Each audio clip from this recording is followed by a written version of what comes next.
आखिरकार शादी की वो शाम वाली रात आ ही गई। सब तैयार होकर बैठ चुके हैं। ये हमारी मम्मी जी हैं और हमारी मौसी जी दोनों गॉसिप कर रही हैं। आखिर क्यों ना हो भाई, इतने सालों के बाद दोनों बहनें आपस में मिल रही है।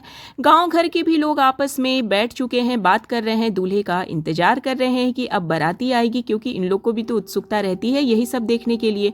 अब यहाँ दुल्हन की सिस्टर्स हैं, सब चमचमा रही हैं, एक से बढ़कर एक सब तैयार होकर जगमगा रही हैं, क्योंकि जीजा जी को इम्प्रेस्ड जो करना है।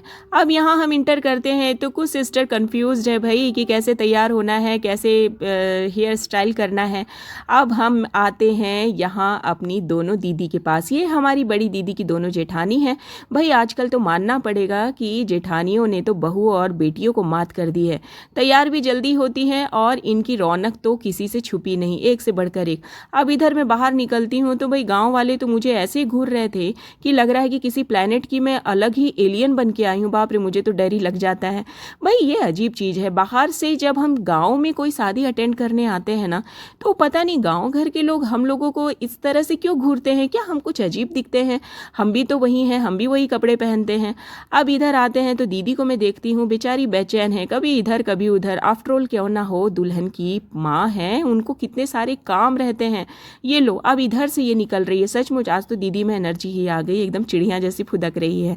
अब इस तरह मैं इस रूम में आकर इंटर करती हूँ तो यहाँ अभी भी कुछ लोग सज धज रहे हैं। भाई कितना इम्प्रेस्ड करेंगे बाराती वालों को। यहाँ हमारी छोटी भाभी तो तैयार होकर बैठ गई है और यहाँ अभी कुछ लोग तैयार हो रहे हैं। मेरी बेटी तो इतनी एक्साइटेड है कि इनको जूता छुपाना है जीजा जी का। अब उसकी एक्साइटमेंट को उनकी नानी माँ देख लेती है तो बेचारी ही शर्मा जाती है। अब इधर बीच बीच ये होता है कि हमारी मम्मी जी इधर अपनी दीदी से, मतलब बेटी से, अपनी बड़ी बेटी से बात करने के लिए आती है। भाई गाँव घर का ना एक चीज़ ना, पता नहीं क्यों मुझे ऐसा लगता है कि अगर आप गाँव से शादी कर रहे हैं तो जितने भी रिलेटिव हैं, मतलब गोतिया हम लोग में कहते हैं, उनको अगर कोई भूल चूक हो गई, बाई चांस नहीं बुलाया गया, तो लोग थोड़ा सा गलत समझने लगते हैं या कुछ क्या कहें। तो यहाँ मम्मी जी दीदी से वही पूछ रही थी, लेकिन दीदी बोली नहीं मम्मी जी, टोटल जितने भी हैं सभी को ये एक एक घर में जाके इन्विटेशन दे के आए थे, क्योंकि वो सामने उन लोग नज़र नहीं आ रहे थे। खैर अभी भी समय है, वो आ ही जाएंगे।